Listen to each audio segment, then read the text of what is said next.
ನಾಡಿನ ಸಮಸ್ತ ಜನತೆಗೆ ನವರಾತ್ರಿಯ ಮೊದಲ ದಿನದ ಶುಭಾಶಯಗಳು.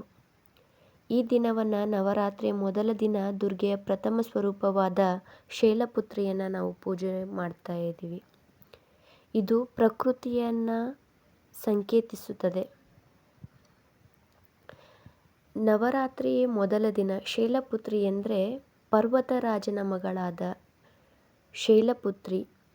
ಇವಳು ನಂದಿಯ ಮೇಲೆ ಕುಳಿತು ತ್ರಿಶೂಲ ಖಡ್ಗಗಳನ್ನು ಹಿಡಿದು ಆರಾಧಕರಿಗೆ ಸ್ಫೂರ್ತಿ ಉಲ್ಲಾಸಗಳನ್ನು ಅನುಗ್ರಹಿಸುತ್ತಾಳೆ. ಎಡಹಸ್ತದಲ್ಲಿ ಕಮಲವನ್ನು ಹಿಡಿದಿಟ್ಟುಕೊಂಡಿರುತ್ತಾಳೆ. ಇವತ್ತು ಯಾವ ಬಣ್ಣಕ್ಕೆ ಪ್ರಾಮುಖ್ಯತೆ ಕೊಡ್ತಾರೆ ಅಂತಂದ್ರೆ ಬಿಳಿ ಬಣ್ಣ. ನವರಾತ್ರಿ ದಿನ ಬಿಳಿ ಬಣ್ಣವನ್ನು ಸೂಚಿಸುತ್ತದೆ. ಇದು ಶುದ್ಧತೆ, ಶಾಂತಿ, ಹೊಸ ಆರಂಭವನ್ನು ಪ್ರತಿನಿಧಿಸುತ್ತದೆ.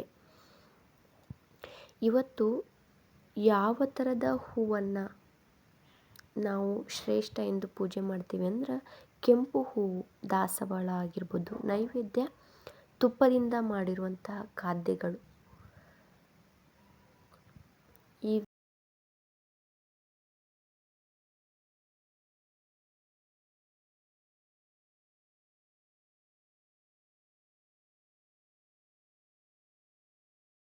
ಬಿಳಿ ಬಣ್ಣಕ್ಕೆ ಪ್ರಾಮುಖ್ಯತೆಯನ್ನು ಕೊಡ್ತೀವಿ. ಎಲ್ಲರಿಗೂ ಮತ್ತೊಮ್ಮೆ ನವರಾತ್ರಿ ಹಬ್ಬದ ಶುಭಾಶಯಗಳು. ಯಾರೆಲ್ಲ ಇನ್ನೂ ನನ್ನ ಚಾನಲ್ನ ಇನ್ನೂ ಸಬ್ಸ್ಕ್ರೈಬ್ ಮಾಡ್ಕೊಂಡಿಲ್ಲ, ಪ್ಲೀಸ್ ಸಬ್ಸ್ಕ್ರೈಬ್ ಮಾಡ್ಕೊಳ್ಳಿ.